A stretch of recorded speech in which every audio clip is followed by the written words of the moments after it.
Ada seorang pengusaha besar berumur sekitar 65 tahun. Terkenal, asetnya tidak lagi terhitung. Satu hari pengusaha kita ini bertemu dengan seorang teman wartawan. Terjadilah dialog. Sang wartawan bertanya kepada pengusaha kita, "Pak, umur Bapak berapa tahun?" "Umur saya?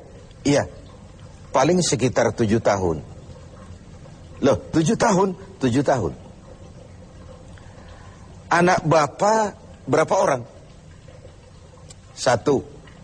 "Satu saja?" "Satu saja." "Harta Bapak berapa banyak?"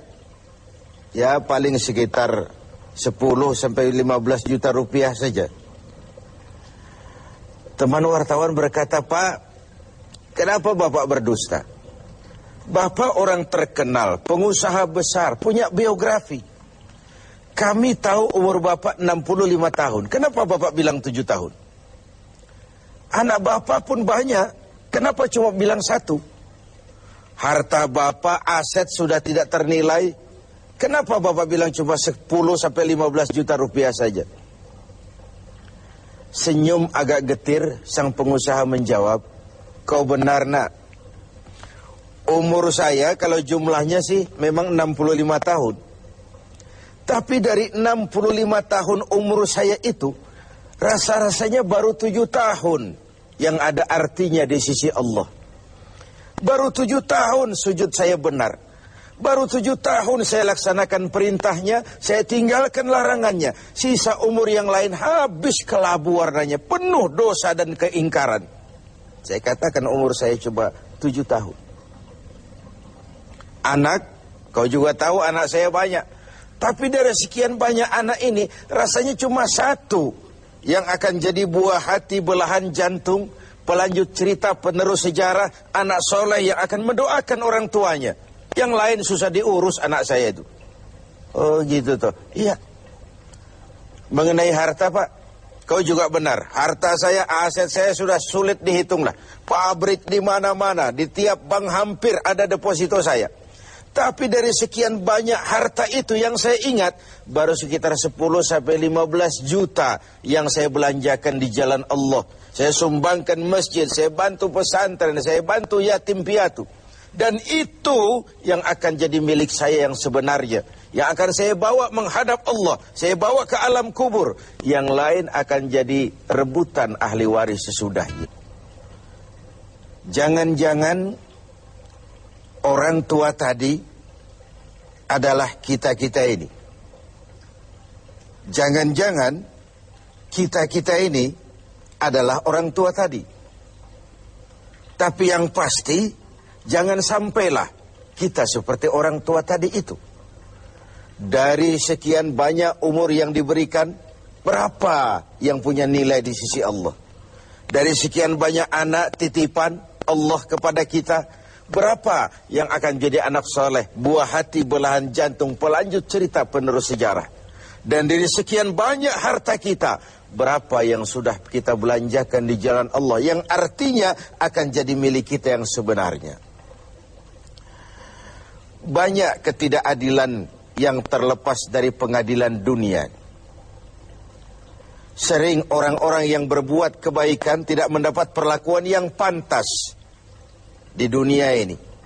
Sering kehidupan jadi rancu. Yang benar dikhianati, pengkhianat dibenarkan. Yang tuntunan dijadikan tontonan, yang tontonan malah dijadikan tuntunan. Untunglah ada akhirat. Bukan sekedar melepas diri dari ketidakberadayaan kita menghadapi sistem.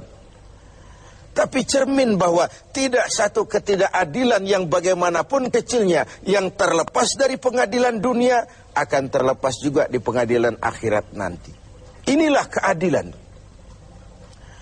Karena itu pada jumpa kali ini saya ingin menyampaikan sebuah hadis tentang apa yang harus kita pertanggungjawabkan di hadapan Qadhi Rabbul Jalil nanti. Sebuah hadis menyatakan, "Lan tazula qadama 'abdin yaumal qiyamah hatta yus'ala an arba'i khisalin. Besok di hari kiamat tidak akan bergeser telapak kaki seorang hamba sebelum ia dimintakan tanggung jawab terlebih dahulu tentang 4 persoalan. Apa yang 4 itu? Pertama, an umrihi fima afnahu. Umur yang diberikan kepadanya akan dimintakan tanggung jawab kelak. Di mana umur itu dihabiskan? Diberikan umur 30 tahun kah, 40 tahun, 50 sampai 70, 100 bahkan. Sejak kita akil balik sampai ajal datang merenggut nyawa, di mana umur itu dihabiskan? Kita sering main-main, padahal waktu berjalan terus. Kita sering lalai dan lupa, padahal malaikat maut tidak pernah lalai dan lupa. Seorang Nabi Yakub alaihissalam, seketika akan ajal, beliau menanyakan, kalau saya ajal kenapa tidak diberitahu lebih dahulu? Kata malaikat maut, sudah diberitahu. Loh, bagaimana caranya diberitahu? Perubahan yang terjadi pada fisik kita adalah pemberitahuan. Uban yang bertabur, mata yang mulai lamur, pendengaran yang mulai kabur, itu semua pemberitahuan agar kita mawas diri. Umur akan dimintakan pertanggungan jawab. Di mana umur itu dihabiskan? William Shakespeare memang pernah bilang, waktu hidup itu singkat. Tahu-tahu baru saja zuhur, tahu-tahu sudah asar. Baru saja asar, tahu-tahu sudah maghrib. Yang kemarin anak-anak, tahu-tahu sudah punya anak. Tahu-tahu, dan tahu-tahu. The time of life is short, kata Shakespeare. Waktu hidup itu singkat betul. Namun waktu yang singkat akan terasa ada manfaatnya kalau kita bisa memanfaatkannya dengan yang sebaik-baiknya. Apalah umur panjang kalau cuma untuk menimbun dosa dan kesalahan. Lebih baik umur yang panjang tapi untuk mengkoleksi berbagai kebajikan. Inilah makna ucapan Nabi, khairukum man tala umruhu wa hasuna amalu. Yang terbaik di antara kamu orang yang panjang umurnya dan banyak juga kebaikannya. Umur ini yang sering kita berleha-leha menghabiskannya untuk sesuatu yang tidak punya nilai, kelak akan dimintakan tanggung jawab di hadapan Allah Azza wa Jalla. Lalu yang kedua, wa an syababihi fima ablahu. Masa muda, pernah diberikan umur muda. Di mana dihabiskan umur muda itu? Hura-hura atau untuk sesuatu yang bermanfaat? Dahulu ada seorang selebritis lah kalau zaman kita sekarang. Namanya Ibrahim bin Adham. Namanya Malik bin Dinar. Namanya saja sudah Malik bin Dinar, Raja bin Uang. Hidupnya jet set. Satu malam dia mengadakan pesta di rumah mewahnya. Datang seorang pengemis, bertanya kepada penjaga pintu, siapa yang punya rumah ini? Bos saya. Iya, Malik bin Dinar. Oh, orang kaya? Orang kaya. Selebriti? Selebriti. Dia hamba apa orang merdeka? Dia orang merdeka. Kalau hamba bagaimana bisa pesta sehebat ini? Orang tua itu senyum lalu bilang, sampaikan kepada bosmu Malik bin Dinar, dia memang orang merdeka. Kalau dia hamba bukan seperti ini pekerjaannya. Dia orang merdeka. Dilarang tidak terlarang, dicegah pun tidak tercegah. Merdeka dia memperturutkan hawa nafsunya. Kalau dia hamba Allah, bukan begini pekerjaannya. Menghabiskan waktu untuk pesta, hura-hura, sesuatu yang tidak ada gunanya. Ini disampaikan kepada Malik bin Dinar, dia tercenung mendengar orang tua yang misterius itu. Malamnya dia bermimpi kiamat datang. Dia akan dia masukkan ke dalam neraka. Karena itulah lalu dia bertobat dan kemudian menjadi ahli sufi yang terkenal, Malik bin Dinar. Masa muda akan dimintakan tanggung jawab. Yang ketiga, wa an ilmihi maza amilabi. Ilmu yang dimilikinya, kemana ilmu itu diamalkan?